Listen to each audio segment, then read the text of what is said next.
देखिए, अगर आप कहीं ट्रेन का इंतजार कर रहे हैं और अचानक से आपको अनाउंसमेंट में आवाज आए कि यात्रीगण कृपया ध्यान दें, डिंपल भाभी को जिताना है। असल में ऐसी घटना हो गई इटावा में।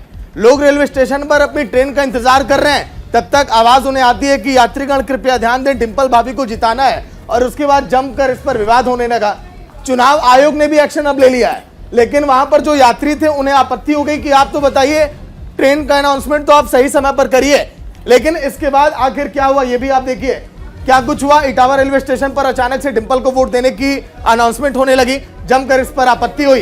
इसके साथ ही साथ आगे जब खबर सामने आई तो ये पता चला कि कुछ ऐसे असामाजिक तत्व हैं जो पहुंचे इंक्वायरी वाले के माइक से यहां पर डिंपल यादव जिंदाबाद के नारे भी लगने लगे थे। वहीं अगर हम बात करें, जब इस तरह का अनाउंसमेंट हुआ, स्टेशन पर मौजूद यात्रियों ने इस पर आपत्ति भी जताई है। चलिए आपको सहयोगी से भी जुड़वाते हैं और क्या कुछ हुई वहां पर, पूरी घटना ये भी आपको बताएंगे कि आखिर ऐसा क्यों हुआ।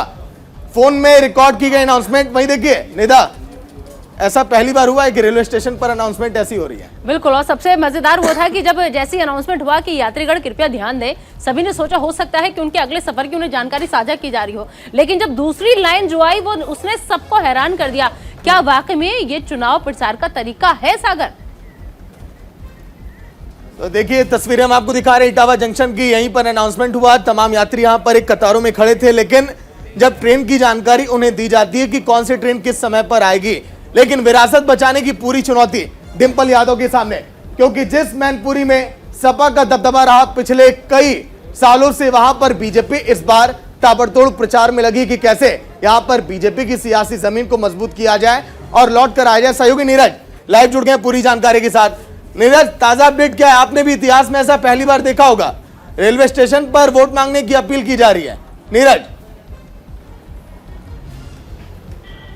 जी बिल्कुल, देखिए इतिहास में ये पहली बार है कि रेलवे स्टेशन से अनाउंस किया जा रहा है कि डिंपल भाभी को वोट करें। और जैसा कि सबको पता है कि मैनपुरी का जो चुनाव है वो इस समय बिल्कुल प्रतिष्ठा का विषय बन चुका है, चाहे वो समाजवादी पार्टी हो और चाहे भारतीय जनता पार्टी। ये पूरा वाकया इटावा रेलवे स्टेशन का है। वहाँ पर कुछ असामाजिक तत्व स्टेशन के अंदर जाते हैं और जो अनाउंसर होता है उससे माइक ले लेते हैं और उसके माइक से ऐलान करते हैं कि यात्रीगण कृपया ध्यान दें और इस बार वोट डिंपल भाभी को ही दें। तो वहाँ तमाम लोग थे और उसके बाद वो हैरान हो गए, उन्होंने शिकायत भी की। फिलहाल इस पूरे मामले को उच्च अधिकारियों ने अपने संज्ञान में लिया है और जो लोग थे सीसीटीवी के आधार पर उनको चिन्हित किया जा रहा है कि इस तरह के जो असामाजिक तत्व हैं, आज ये वाकया इटावा में हुआ है और कल इस तरह की अगर और लोगों ने यही चीज अपना ली तो चुनाव आयोग की तरफ से क्या एक्शन लिया गया? हर जगह से इस तरह की आवाज आने लगी। नीरज, इस पूरे मामले में चुनाव आयोग की तरफ से क्या एक्शन लिया गया?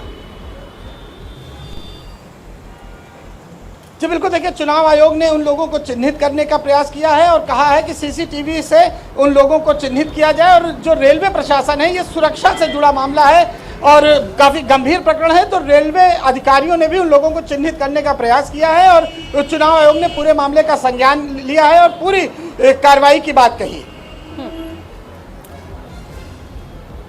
बिल्कुल, तो चुनाव आयुक्त की तरफ से ये कहा गया है कि पूरी कार्रवाई की जाएगी। वहां पर सुरक्षा में जो कर्मी तैनात थे उन्हें भी चिन्हित किया जाएगा और आखिर किसकी लापरवाही से समाजवादी पार्टी के कार्यकर्ता अनाउंसमेंट वाली जगह पर पहुंच गए और वहां से अनाउंसमेंट कर उन्होंने किया है, ये पड़ताल की जाएगी और आरोपियों पर हो सकता है कि कार्रवाई हो। लेकिन अनोखा अंदाज एक तरीके से आप देख सकते हैं। नीरज, ये क्या फ्रस्ट्रेशन में दिखाई दे रहा है, कहीं प्रेशर में दिखाई दे रही है समाजवादी पार्टी, जैसा कि बीजेपी कह रही है? ऐसा लग रहा है कि मैनपुरी भी समाजवादी पार्टी हारने वाली है, इसलिए गली गली वो लोग जा रहे हैं जो परिवार का भी चुनाव प्रचार करने के लिए कम से कम मैनपुरी में उतरता नहीं था।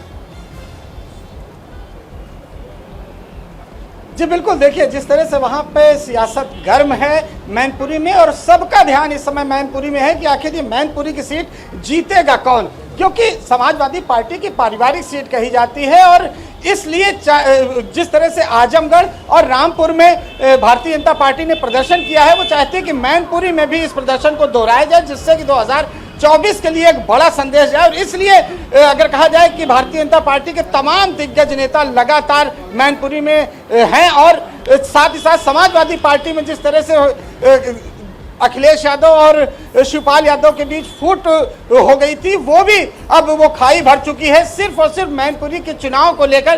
तो कोई भी पार्टी कोर कसर नहीं छोड़ना चाहती।